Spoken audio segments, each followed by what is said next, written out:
ভালো লাগছে।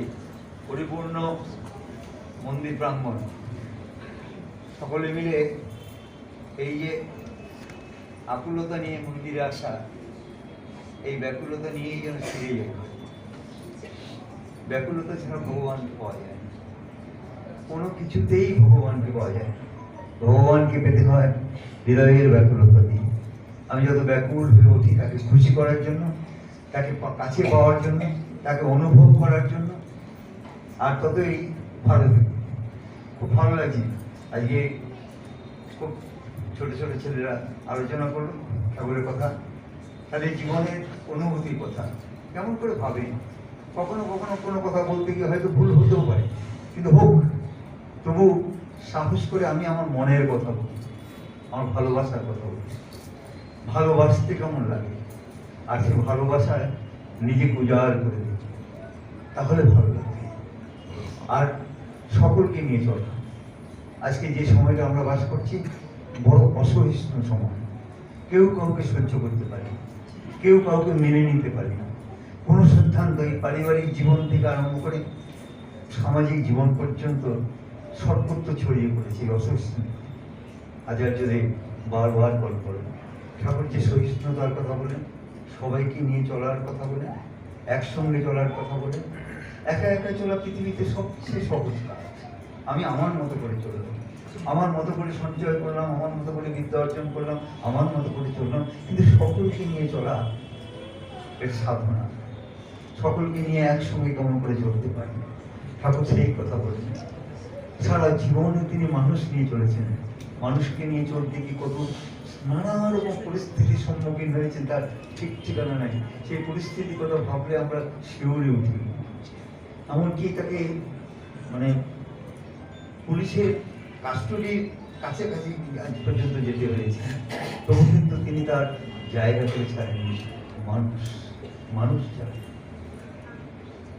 আশ্রমে খুন হয়েছে, আর সেখান থেকে যারা খুনি তাদের ধরা হয়েছে।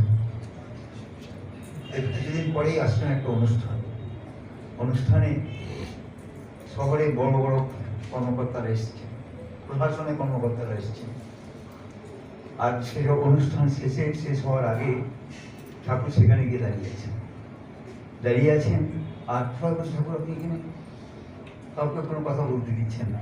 কর্মকর্তারা যখন বেরোচ্ছেন হাত জোর করে বলছেন, আমার একটা আবেদন ছিল। বলছেন, ঠাকুর এই ভয়ে তো আপনার কাছে আমরা জানি আপনি কি বলবেন। বলো, আমার একটাই আবেদন, ওই যে ছেলে মানুষগুলিকে ধরে রেখেছেন তাদের খুব কষ্ট হচ্ছে।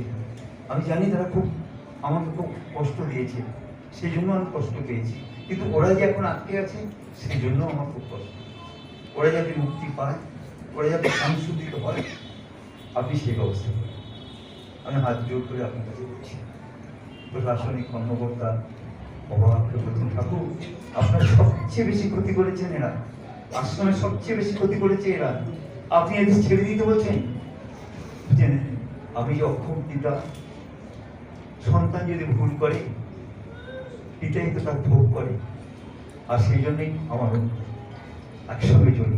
এই ডিপি ওয়ার্কের কথা এত হচ্ছে, এত ডিপি ওয়ার্ক আর কিছু নয়, সম্পর্ক তৈরি করা, পরস্পরের সঙ্গে সম্পর্ক তৈরি করা, আন্তরিকতা দিয়ে, নীতিকথা দিয়ে নয়, যুক্তি দিয়ে নয়, কোনো কিছু দিয়ে নয়, আন্তরিকতা, হৃদয়ের আন্তরিকতা দিয়ে, ভালোবাসা দিয়ে সম্পর্ক তৈরি করা।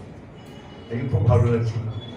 কসবা উপাসনা কেন্দ্রে সব প্রায় বহু মানুষ এসছেন, আর আমরা সবাই আসবো, সকলকে নিয়ে আসবো, আমরা সম্পর্ক করে যাই। এই যে ডিপ ওয়ার্ক করছি, এই সৎসঙ্গে আসার সময় নতুন দিয়ে একটা মানুষকে সঙ্গে করে নিয়ে আসবো, তাহলে তাদের নিয়ে আসা যায়। শুধুমাত্র ভালো কথা বললেই ভালো হয়ে যায় না, তাকে একটু সঙ্গ দিতে হয়, তাকে একটু নিয়ে আসতে হয়। দেখলে নিয়ে আসার সঙ্গে সঙ্গে আস্তে আস্তে তাদের মানসিক পরিবর্তন হয়। আমরা এখন থেকে চেষ্টা করি সৎসঙ্গে যাওয়ার সময় আমার সঙ্গে অন্তত আমি আরেকজনকে নিয়ে আসতে পারি কিনা, আর দুইজনকে নিয়ে আসতে পারি, তাহলে এই ডিপি ওয়ার্ককে সার্থক হবে। যে ডিপি ওয়ার্কের কথা আচার্য দেওয়ার এত করে বলছি। আজকের এই সুন্দর সন্ধ্যায় শুধু প্রার্থনা, ভালো থাকার প্রার্থনা, সকলকে নিয়ে চলার প্রার্থনা, সকলকে নিয়ে ভালো থাকা, এই একান্ত প্রার্থনা জানেন।